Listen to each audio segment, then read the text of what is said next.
Good afternoon, everyone. I'm very grateful to have with me today two highly experienced colleagues from our mental health service. We have Ross Bailey, who heads the service. Ross has first-hand experience of some of the challenges coronavirus poses for our community, as he has been self-isolating for the past 7 days. Because of this, Rob, who you will soon see is well, joins us remotely. We also have here in person Dr. Mark Skelding, who is one of our consultant clinical psychologists. Thank you, gentlemen, to both of you for taking the time to be with us today. Before we turn to the topic of mental health, I have two updates I would like to give you. The first is a statement the Chief Minister has asked me to read out on his behalf, and the statement is as follows. Good afternoon. First of all, I would like to thank everyone for their support and kindness over the past few days. I have been humbled by the volume of messages. It was important to me to keep everyone updated, and I have today received my text message to say that I have tested positive for COVID-19. I have been at home self-isolating since I first became symptomatic. I have continued to chair the National Strategy Group every morning and today Council of Ministers.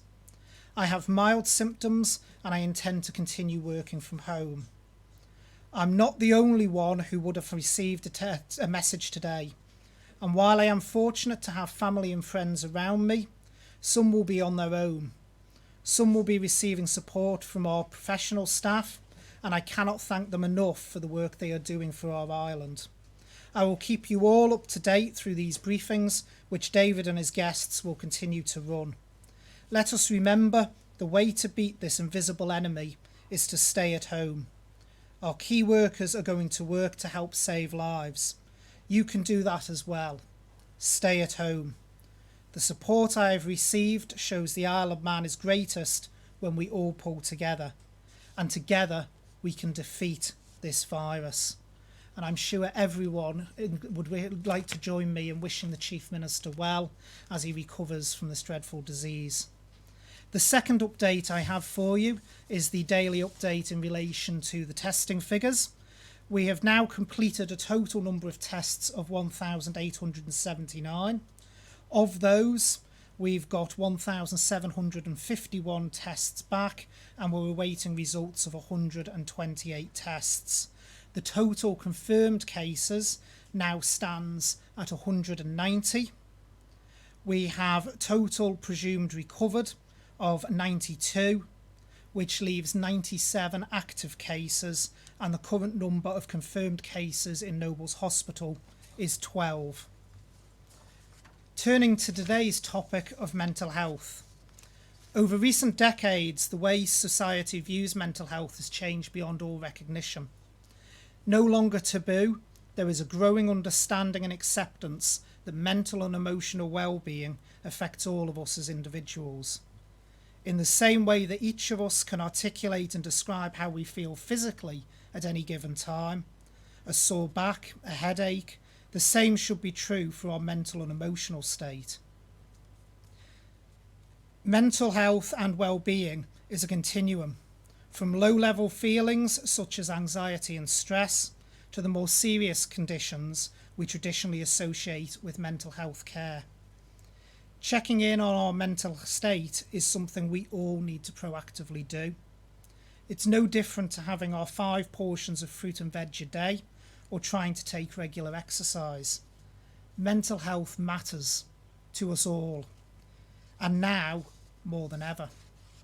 I'm acutely aware that the circumstances in which many of us find ourselves, working from home, children not at school, social distancing, self-isolation, are new experiences, and that such a sudden change to our lifestyles can be unsettling. All of these measures have been taken to protect life and avoid our health and care services from being overwhelmed by a severe spike in the coronavirus cases. But we must not dismiss the impact these lifestyle changes can have on our well-being. Not being able to see friends and family in person, prolonged periods indoors, not mixing with colleagues at work, and of course the understandable worry for ourselves and our loved ones in relation to contracting COVID-19. I hope today that Ross and Dr. Skelding can give you some advice, top tips and reassurance to help your mental and emotional well-being at this time. And at this point, I'd like to hand over to Ross and invite Dr. Skelding up to the podium as well. Thank you, Minister, for the opportunity to speak about mental health today, and in particular, emotional well-being. The Mental Health Service cares for around 4,350 members of our community, and some of whom are particularly vulnerable to deterioration in their mental health. It's these individuals and other vulnerable members of our community, that the mental health services and other government departments and charitable organisations are working completely tirelessly to collectively support. I think it's really important, and this is something that absolutely we want to stress, is the issue of anxiety and how feeling anxiety during these times and the physical feelings and the associated thoughts provoked by this emotion are entirely normal. This has been referred to repeatedly within the daily press conferences. We're in unprecedented times. We're in the midst of a global epidemic. Clearly this and the necessary restrictions on our daily lives will impact on our emotional well-being. It's completely normal. Anxiety, however, is a normal and often very helpful response that prepares us and motivates us. In the current context, it's anxiety that promotes us to self-isolate. It's anxiety that helps us self-distance and take necessary and appropriate precautions. It's anxiety that protects us and our loved ones, and in particular, through these measures, safeguards the most vulnerable members of our community. As a mental health professional, and indeed as a society, we should be more concerned for those who aren't anxious, as it's these individuals perhaps who are more at risk of disregarding the timely and proportionate measures that our government and our as employed and the overwhelming majority of our community has embraced. We need to recognise, however, there are times when anxiety can become overwhelming and impacts on our mental health on a daily basis. Recognising this and practically seeking advice and support is clearly very valuable. This may mean reaching out to trusted friends and family or taking note of any changes in behaviour of our friends and our family and loved ones. There's a range of practical measures that we as an individuals and a community can adopt. And whilst my colleague Dr. Skelding will expand on these, there is a vast amount of valuable information available online, particularly with the government eye on coronavirus under the mental health tag. We're currently in the process of populating this site with more additional information and self-help tools, advice and guidance on practical measures that people could take. Before my colleague comes on the stage and speaks a little more detail about some of these practical measures, I just wanted to say as a mental health professional and part of the mental health service, I've been completely overwhelmed by the commitment and dedication of my colleagues within mental health, the wider department, and absolutely the third sector organisations and charitable organisations. We're incredibly fortunate to live where we live in such a cohesive and caring island, and together we will overcome the conflict. Mark, can I invite you onto the stage? Thank you, Ross. I'd like to reiterate what Ross was saying about anxiety. It is a pandemic. It is an appropriate response to feel stressed or anxious. And that is what allows us to adapt. That is what allows us to keep ourselves safe, our families safe, society safe, and protect our NHS. If you do have a notice that anxiety is becoming overwhelming, that it's stopping you from engaging in normal aspects of your functioning, then hopefully some of the ideas I'm going to tell you now might help with that. One of the problems certainly with isolation is that we get removed from the things that maintain our good mental health. So, for example, with activities, it's the activities that we do, the things that we enjoy doing, it's the things that we're good at that maintain good mental health and well-being.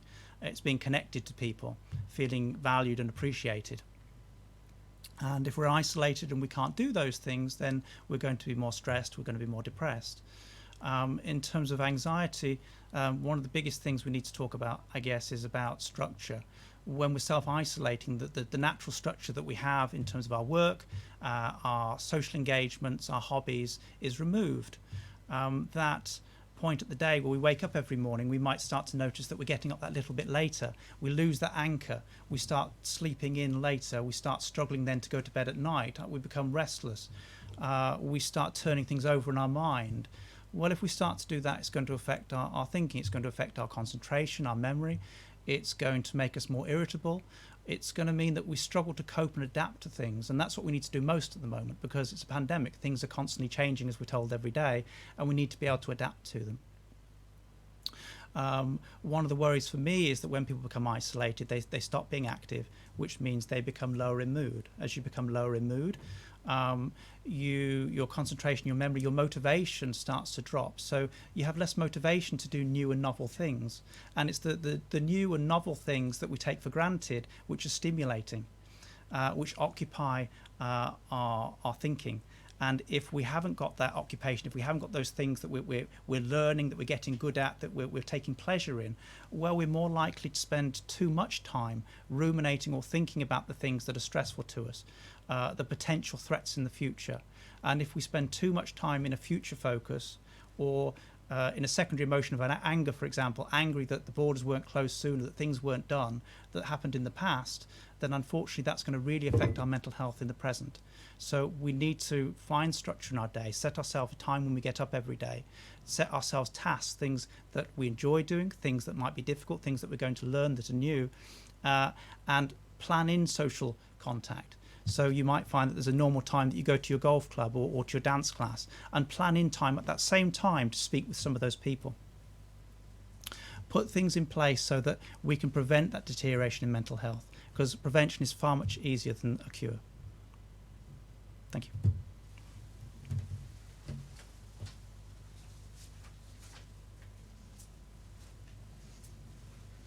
Well, thank you very much, Ross, and thank you very much, Dr. Scoudham. We'll now take questions, and first up today I have Tim Glover. Tim from Manx Radio. Thank you, Minister. Obviously, best wishes to the Chief Minister and all those, of course, that are tested positive for COVID-19, and 32 more cases today. The outbreak at Abbotswood Nursing Home, it is a private home, does have NHS residents, but are they not responsible for getting their own PPE? Are there many other care homes that do have NHS residents, and how many are there? The government's already stepped in when the first resident tested positive to avoid a potential outbreak and strain on the hospital? Right, well, there's several questions obviously in there, Tim. Taking it first, I know that there's taking the one about PPE first, I should say. Taking the PPE one first, no, we do provide the care homes with PPE. We do so free of charge. This is obviously a public health emergency, so it is important that we interact with them and provide them with any equipment that they need. There is very clear guidance to the care homes as to which equipment should be used when, and I know the department has been engaging with every care home across the island on the use of PPE, and also when it is appropriate and also when it isn't. In terms of the cases confirmed, they have 2 confirmed cases. The department did step in as soon as the first case was confirmed and offered the home appropriate advice. Our mental health experts a question. Yes, certainly. I'll just invite Dr. Scoudham up to the podium. We're obviously aware of a great resource online these days, and a lot of third sector organisations as well.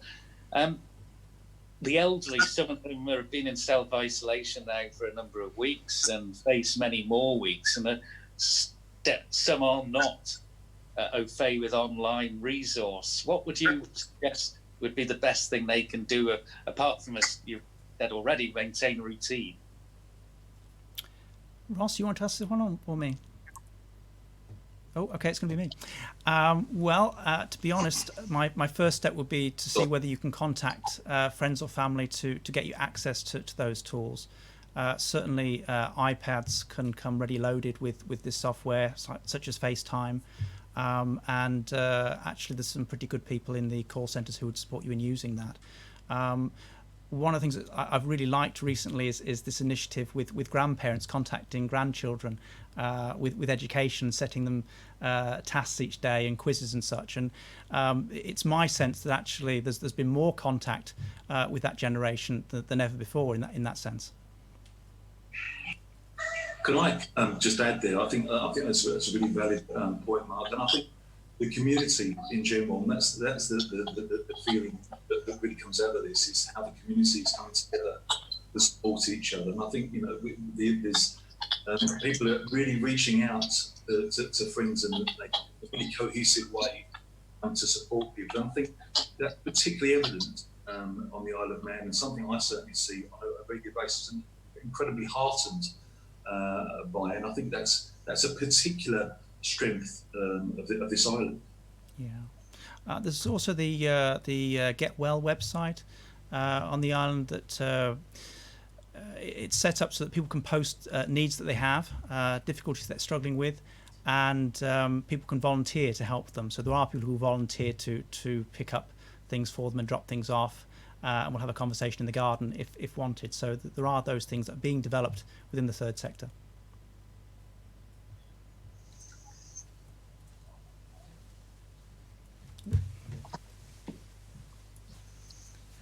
Tim, just before we move on, apologies, I do realise I missed part of your question there. Part of your question was also around how many people DHSC has across the care homes.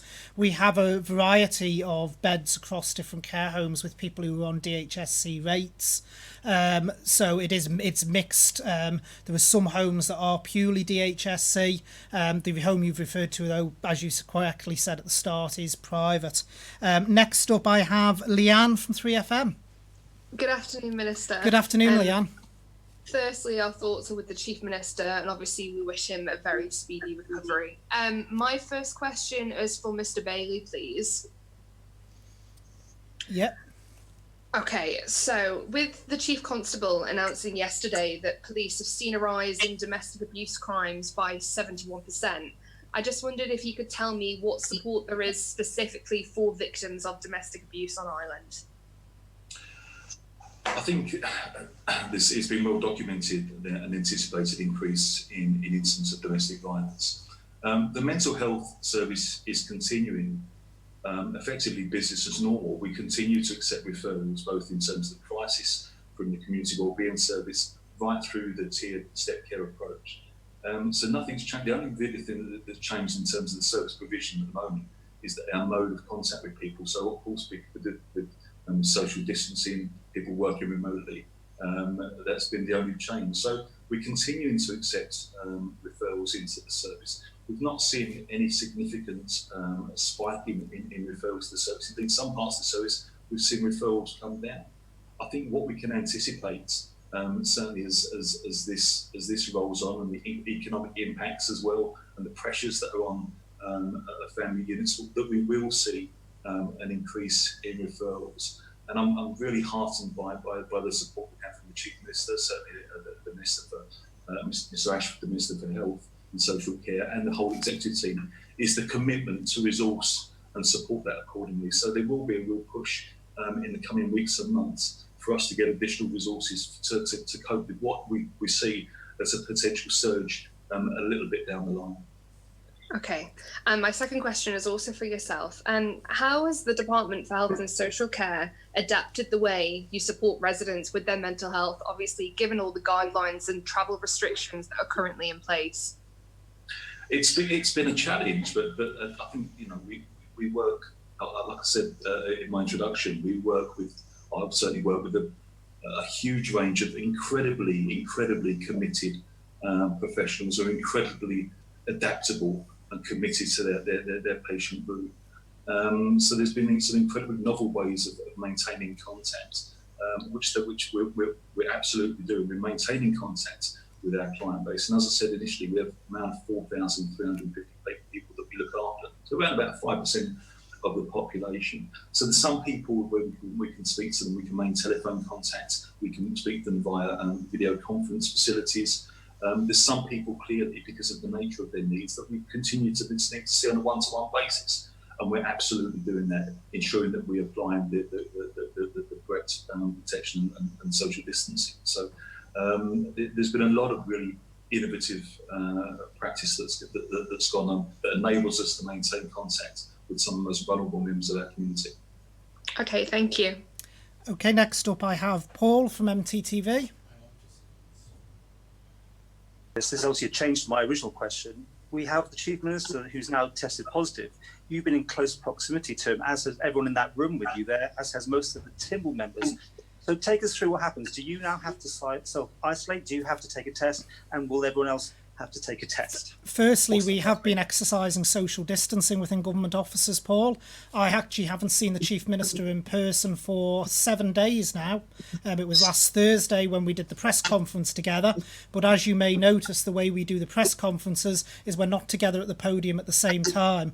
We physically move out of the room, away from each other, which is why there's the gap between someone going from the podium and coming in. So the last time I spent any duration of time of less than 2 meters apart from the Chief Minister was actually, I've worked it back 3.5 weeks ago.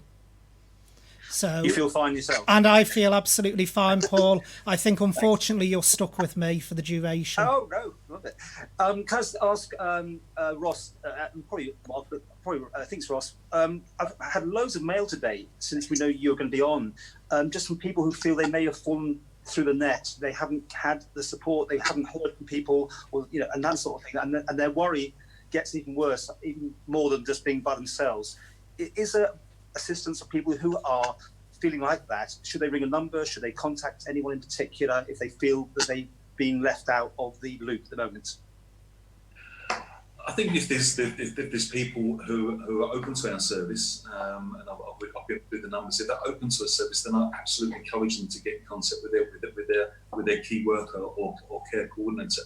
As I said, we continue to run a service. We're experiencing some staffing issues with social isolation, but we're a robust service, and we're still maintaining contact with our patient base.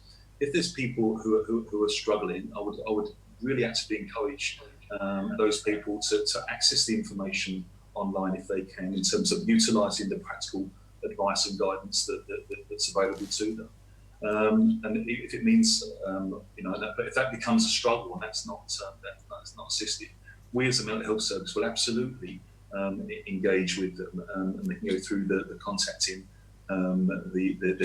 getting advice from their GP via telephone, who will make a referral, or indeed self-referring potentially into our community wellbeing service, or accessing the self-referral process for online telephone support. So there's a variety of mechanisms that people can use, and what we're really going to be looking to do over the next few days is really populating that government COVID coronavirus site to make it more accessible with a far more range of information, advice and guidance for people. Thank you. Okay, next up I have Chris from Energy. Good afternoon, Mr. Ashford. Thankfully, we've seen no drastic spike in the number of people requiring hospital treatment with COVID-19 on the island so far. We can't afford to be complacent, though, so how well equipped are we here on the island to deal with a surge in such cases? We most certainly can't be complacent, and every single measure that we have taken as a government has been about flattening that curve that we spoke about a few press conferences ago, where I showed the graph and showed the way that if it was uncontrolled, what the spike would be. So it's not just about being prepared, it's also about making sure that the cases are spread out over a period of time so our health services don't get overwhelmed. But there's been a lot of work going on. I've referred before to the fact that we have doubled our ICU capacity up to 16. We've got the 50 additional beds being for the area being built on the side of Newlands there. We've got the conversion of wards 1 and 2 as well, which could hold up to 40 patients. So certainly there has been no complacency. We have built up our capacity drastically compared to what it was, but it is essential that people continue to follow the rules on social distancing, continue to follow the advice about only going out once a day for exercise and being sensible about it, and their interactions with others, because we have got to avoid, if people think back to that graph I showed the other day, that blue line at all costs, because that is the sort of spike that places like Italy and Spain have seen, and we are doing everything in our power to make sure that does not happen here, but we need the general public to work with us in order to do that. With respect, though, we're a much smaller jurisdiction, and I appreciate the strategy to flatten that curve, and without worrying people, but does there come a time when we'd need to either bring in additional medical staff from other jurisdictions or even send our patients away for treatment should there not be sufficient resources here? Well, I've spoken on this before, Chris. It was quite near the start of the outbreak. And one of the main key things I've always said is in the Isle of Man, we have got to be as self-sufficient as possible. We shouldn't think there's some great white hope across the water coming in to save us and do everything for us. The UK has its own problems. The Republic of Ireland has its own issues to deal with. We shouldn't be having to be reliant on them. And all of the work we've been doing as a government is to make us as self-sufficient as possible. But what we need is the public to help us to help them. That is what is going to actually make the big difference here, is the general behaviour of the public. And I've got to say, as the Chief Constable said yesterday at the briefing, 90%, 95% of people, the message has got through, they are obeying the rules, and we are very grateful to people for doing that in these unprecedented times. But it is important that 5% who still think it may not affect them do listen and do obey the rules, because while it may not affect them themselves as an individual, it could well affect someone they care, love and care for. So everyone has a role to play and a duty to play that role within our society at this time. Thank you. And if I may ask Dr. Skelding a question. Yes, of course, yeah. I'll invite Dr. Skelding up.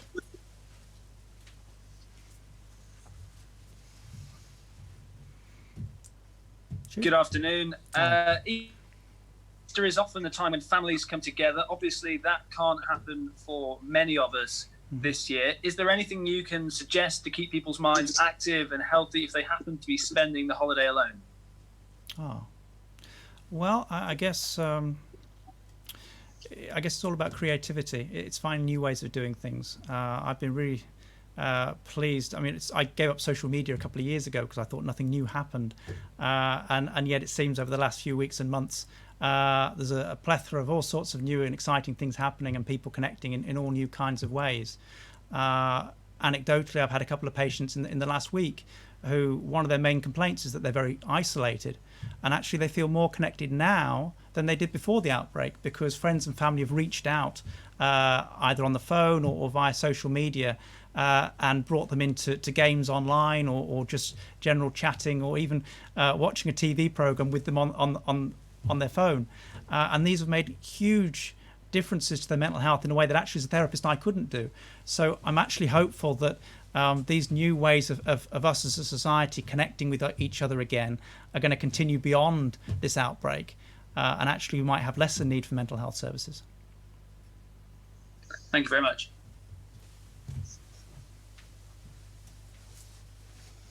Okay, next up I have Alex from the BBC. Hello, Minister. Just wondering, obviously our hearts go out to the 91-year-old's care home resident who's been moved to hospital. Can you give us any more detail on that, and crucially, what's happening at that care home now?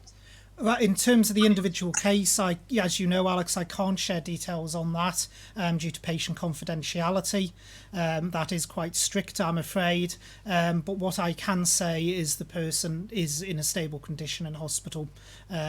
But I can't give any more details than that. In relation to the care home, the department will be in touch with the care home and has been in touch with the care home. We'll be arranging for appropriate procedures to be put in place for the management of and isolation of residents that are there, and we'll be working closely with the staff on the procedures they now need to put in place to ensure the security of the home going forward. Thank you. And if I could ask a question of Mr. Bailey, please. Of course. Hi, Mr. Bailey. If you listened to the press conference yesterday, you will have heard the Chief Constable mentioning that there'd been quite a dramatic rise in domestic abuse call-outs for his officers.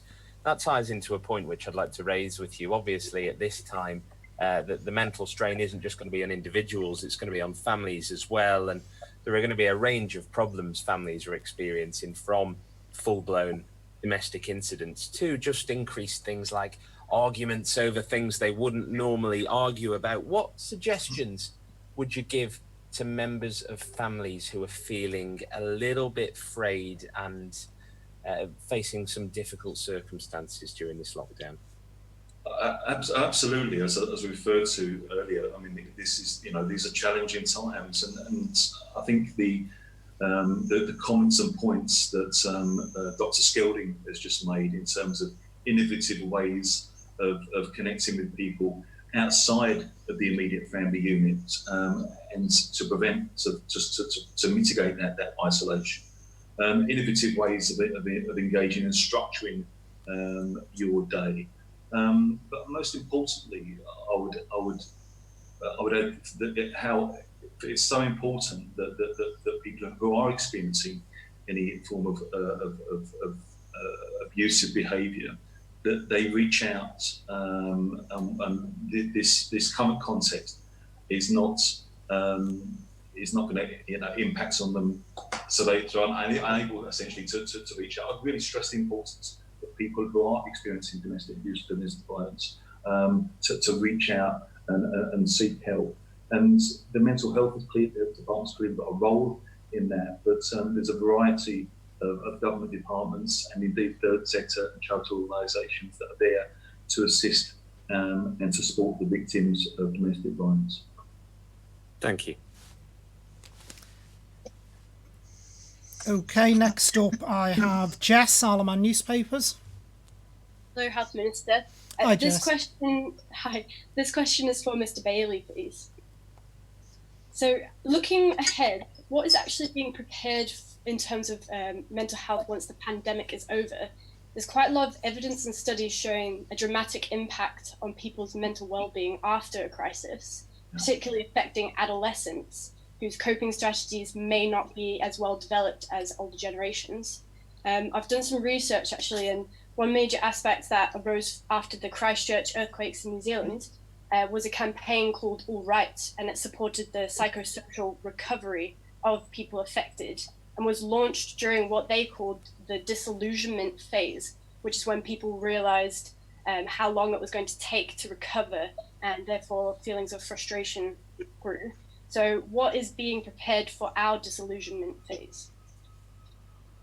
I think you're absolutely right. I mean, there's a wealth of evidence out there in terms of almost the kind of the post-traumatic episode of crisis.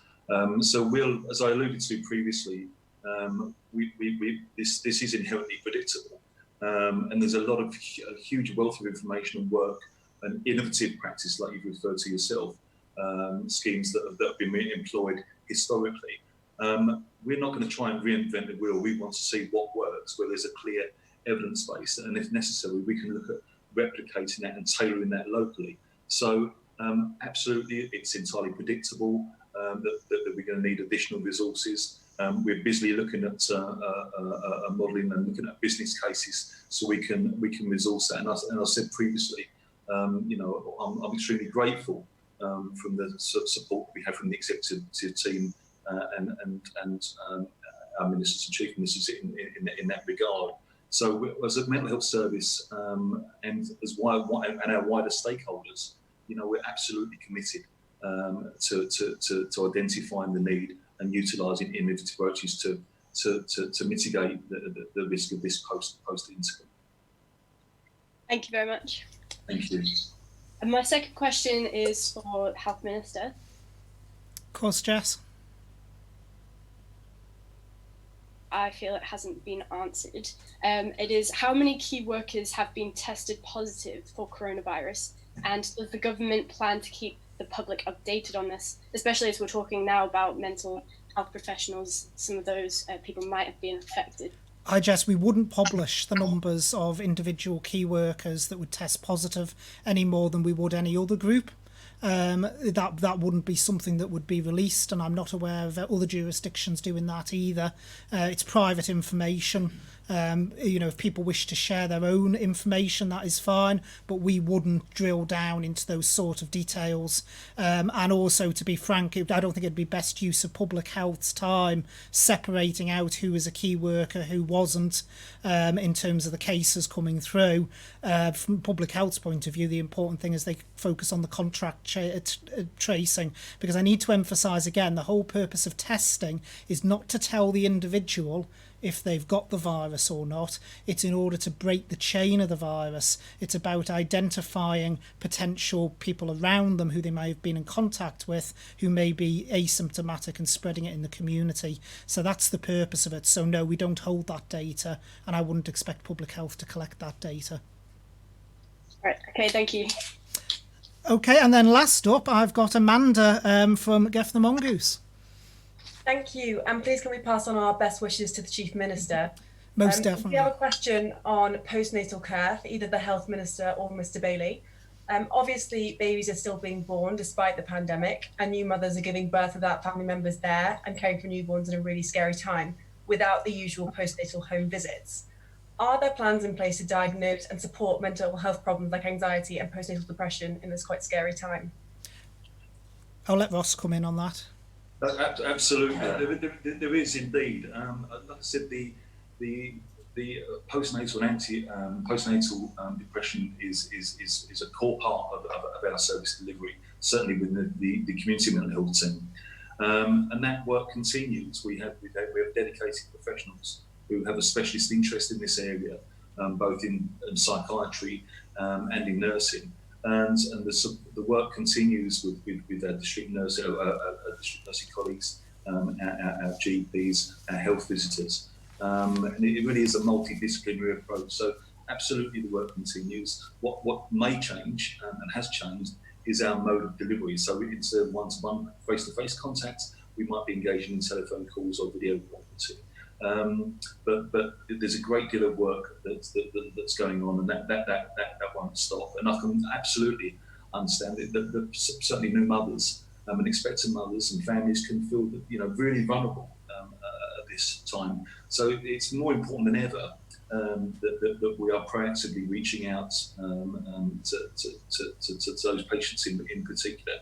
And I just want to mention really the previous question regarding key workers. I just wanted to stress the sheer volume of work that's going on that I've been privy to as one of the part of the leadership team in contingency planning for when our resources are stretched. So when we do experience people, professionals who are self-isolating, there's been a vast amount of work making sure that our resources, contingency planning for those resources to be robust enough to continue to deliver a service. And that's the same in mental health and all the other departments, with all the other services within the health department. There's been a huge amount of work in that regard, and the services are robustly continuously planned for. Mr Ashford, ministers such as yourself, along with medical professionals, are working around the clock in stressful circumstances. What are ministers such as yourself doing to look after your mental health, and what is your advice for others in stressful key worker positions? I mean, I think in some ways, I know people handle stress differently is what I would say. And the important thing to remember, and certainly the focus, I can only speak for myself, the focus has always been, sometimes I'd have to take a step back and think it's not worth getting stressed over. Worrying doesn't change things. And certainly my coping mechanism is I always like to look at things, and if it's a problem, I always like to focus on how do you fix that problem. That's only me personally. Different people have different coping mechanisms. One of the things I would say to people is we all have things that we enjoy doing. Obviously, at the moment, with the restrictions in place, some of those things we won't be able to do because they're outside activities. But if there's something around the house you enjoy doing and you're feeling stressed and you're stuck at home, focus on those things. If you're in your household with your family, focus on your family, spend time with them. and talk through your problems as well. That's a very important thing. My personal, like I say, coping mechanism is, if it's a problem, I'm quite a strategic thinker, and I like to focus on what you do to resolve that problem. But that's certainly how I deal with stress. Thank you very much. Thank you. Well, thank you very. Oh, sorry. A question from Tim and then Leanne. Tim first. Yeah, just a quick one, Minister. Obviously, we mentioned there's 32 cases, new cases, a positive test being confirmed today, and together with yesterday as well, it's taken us above the red and the orange curves that you've been referring to. So, is that a big worry to you? At the moment, Tim, it's not. As one of the things I stressed the other day when we did the graph, as we go along, we are going to see peaks and troughs. In the real world, you don't get a lovely smooth line. You will get peaks and troughs. What matters, as I think I mentioned at the time, is that you look at a couple of weeks worth of data. Now, if we were getting a consistent trend, then that would be a worry. But at the moment, there's no proof of that. We are still within our trend data. And Leanne? I just have a final question for Dr. Skelding, please. Yeah, of course. Okay. So we've had reports that some people are becoming nervous to go out for their allocated exercise because of others either making assumptions or accusations. So my question is, where do we draw the line between being responsible and reporting bad behaviour and people being penalised for doing what they're allowed to do? Well, in terms of mental health, we generally talk about the judgments that we're making. Often things in life that the issue is about a judgment that we make about somebody rather than the fact. So the fact is the person is out. We don't know how many times they've been out, whether they're abusing that, whether they're doing something they shouldn't be. We just know they're out. So most of the time, unfortunately, we're making assumptions. But equally, it goes the other way, that sometimes we're making an assumption that somebody is judging us. So basically, we need compassion on both sides. To try and be objective and rather than judgmental when we're looking at our own behaviour and at the behaviour of other people. Thank you very much.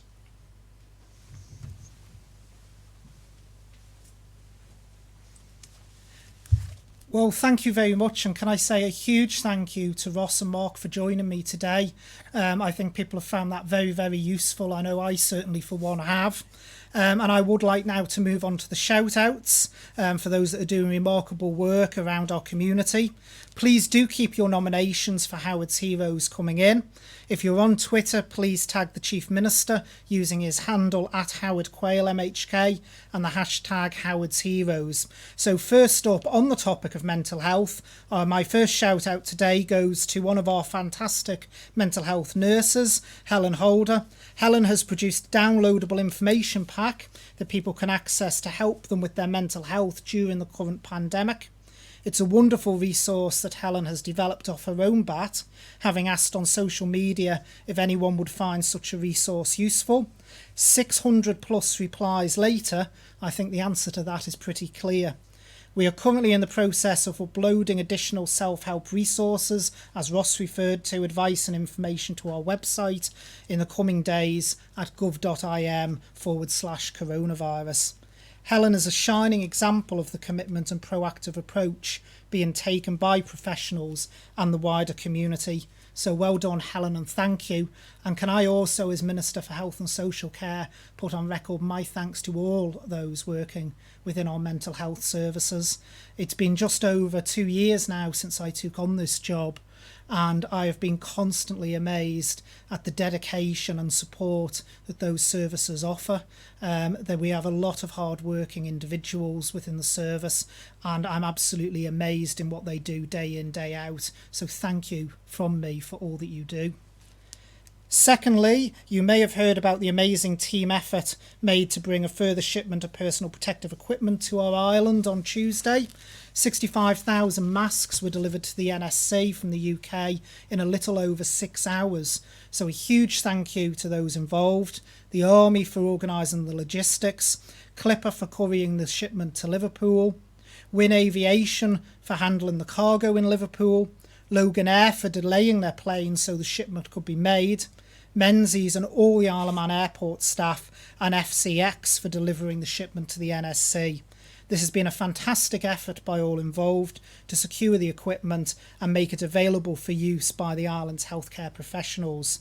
Thirdly, another shout out to an Up North shop, Andrea's Stores, for helping older and vulnerable people in the area. They are delivering local produce, supporting our economy, and always showing a cheerful face, a lifeline with wonderful customer care. Fourthly, as we know, the schools have been providing support for their students. So a shout out goes to Socha Cowan for setting up e-learning at Braddon School, along with all the support, catering and site staff at all of our schools around the island. I would also like to add one from myself again, as well as Minister for Health and Social Care, and that is to all our community pharmacists who are still out there working in our community, getting medication out to people and ensuring that people, even in these difficult times, can still receive the treatments that they need. A huge thank you to each and every one of them. So what your line-up over the weekend, you're going to have a few days break from me. You've got Minister Boot here tomorrow. Then on Saturday, Minister Skelly will be joining you.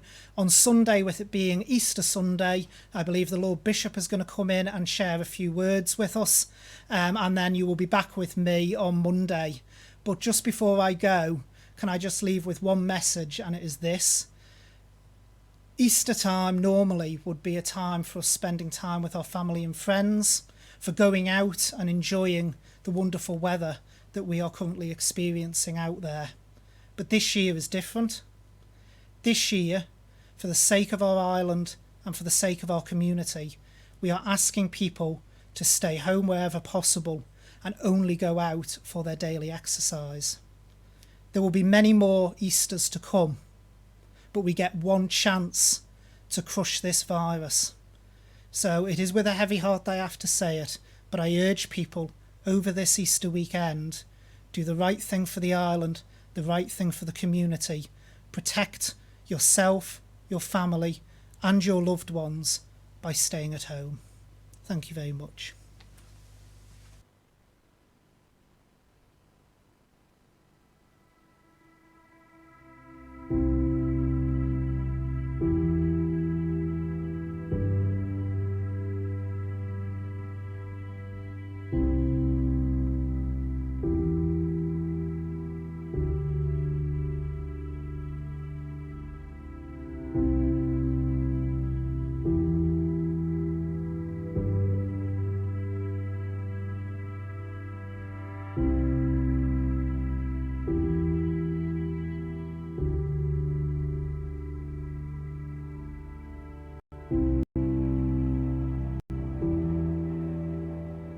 The global pandemic of coronavirus is without doubt the gravest threat we have faced both as an island and as a nation. We are working hard to help our island as a community, but we are asking you to help us to help you. For your island, for your community, stay at home. For your island, for your community, stay at home. For your island, for your community, stay at home. Stay at home. Stay at home. Stay at home.